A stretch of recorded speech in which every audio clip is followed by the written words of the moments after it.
ఆలుగడ్డ కుర్మా ఇది ఒక డిఫరెంట్ కుర్మా అండి. గారెల్లోకి చాలా బాగుంటది, చపాతీలోకి పూరీలోకి కూడా చాలా టేస్టీగా ఉంటది. అండ్ దానిలో కావాల్సిన ఇంగ్రీడియంట్స్ కూడా రెడీగా ఉన్నాయి. ఆవాలు, జీలకర్ర, లవంగాలు, చెక్క, బిర్యానీ ఆకు, కరివేపాకు, కొత్తిమీర, ధనియాల పొడి, జీలకర్ర పొడి, పచ్చిమిర్చి, శనగపిండి, మెంతి కూర, ఉప్పు, పసుపు, కారం, అల్లం తరుగు, ఉల్లి తరుగు, వెల్లుల్లి తరుగు, టమాటాలు, ఆలుగడ్డ, ఆయిల్, నెయ్యి. ఇప్పుడు నేను ఒక 4 టీ స్పూన్స్ ఆయిల్ తీసుకున్నాను. ఇందులోకి టీ స్పూన్ నిండుగా పేరి నెయ్యి తీసుకున్నాను. ఇది ఆల్మోస్ట్ మనం కరగబెట్టుకుంటే 1 టేబుల్ స్పూన్ ఉంటుంది నెయ్యి. సో అది వేసేసాను. దీంట్లోకి ఒక 1/2 టీ స్పూన్ ఆవాలు, 1/2 టీ స్పూన్ జీలకర్ర పోపుకేసుకున్నాను. ఆ తర్వాత ఒక 2-3 చెక్క ముక్కలు చిన్న చిన్నవి, లవంగాలు ఒక 5-6 పోపుకేసేసాను. బిర్యానీ ఆకు కూడా యాడ్ చేయండి.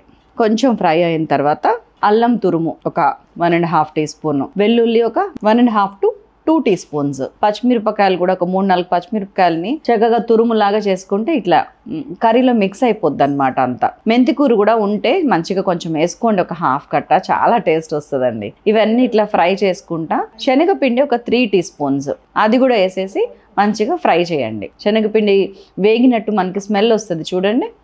అండ్ ఒక మీడియం సైజ్ ఆనియన్ వేసేస్తున్నాను. కొంచెం ఆనియన్ చాలండి, మీరు అసలు ఆనియన్ వేయకపోయినా నడుస్తుంది కానీ వేయండి టేస్ట్ కోసం. ఈ ఉల్లిపాయ వేగడానికి ఒక 1/2 టీ స్పూన్ ఉప్పు వేసుకుంటున్నాను. మంచిగా ఫ్రై చేస్తున్నాను. ఇప్పుడు ఆల్రెడీ నేను టమాటాలు ఉడికించి పెట్టుకున్నాను. దీన్ని ప్యూరీ చేసి తీసుకొస్తాను. ఆ టమాటో ప్యూరీని ఇక్కడ యాడ్ చేసేస్తున్నాను. ఇందులోకి ప్యూరీ యాడ్ చేయగానే ఇందులోకి ఒక 1.5-2 టీ స్పూన్స్ మీ రుచికి తగ్గట్టు కారము, ఒక 1/2 టీ స్పూన్ పసుపు, ఒక 1.5 టీ స్పూన్ ఉప్పు, సాల్ట్ మనం స్టార్టింగ్లో ఆనియన్ వేగటానికి వేసాము. ఇదిగోండి ఇప్పుడు మళ్ళీ ఇంకో 1.5 టీ స్పూన్ వేస్తున్నాను. మంచిగా లో ఫ్లేమ్ మీద అన్ని పట్టుకొని టమాటా ప్యూరీలోంచి ఆయిల్ బయటకు వచ్చేంత వరకు ఫ్రై చేద్దాం. దీంట్లోనే కొంచెం ఒక 1 టీ స్పూన్ ధనియాల పొడి, 1/2 టీ స్పూన్ జీలకర్ర పొడి వేసుకోండి. మంచిగా ఫ్రై అవ్వనివ్వండి. ఇప్పుడు మనం బాయిల్ చేసుకున్న పొటాటో ఏదైతే ఉందో అదొక 1/2 కేజీ ఉందంతే. దాన్ని ఇట్లా మ్యాష్ చేసుకుంటా కలపండి. మొత్తం మ్యాష్ కాదండి, కొన్ని మ్యాష్ అవ్వాలి, కొన్ని ముక్కలు ఉండాలి. ఇట్లా కలిపి ఆ తర్వాత ఇప్పుడు నేనైతే దాదాపు 250 to 300 ml వాటర్ యాడ్ చేశానండి. ఇక్కడ ఇది అవ్వటానికి 1/2 కిలో ఆలుగడ్డ అయినా కానీ మనకి 1/2 కిలో పైన కర్రీ అవుతుంది. బికాజ్ అన్ని ఇంగ్రీడియంట్స్ ఈ వాటర్తో కలిపి.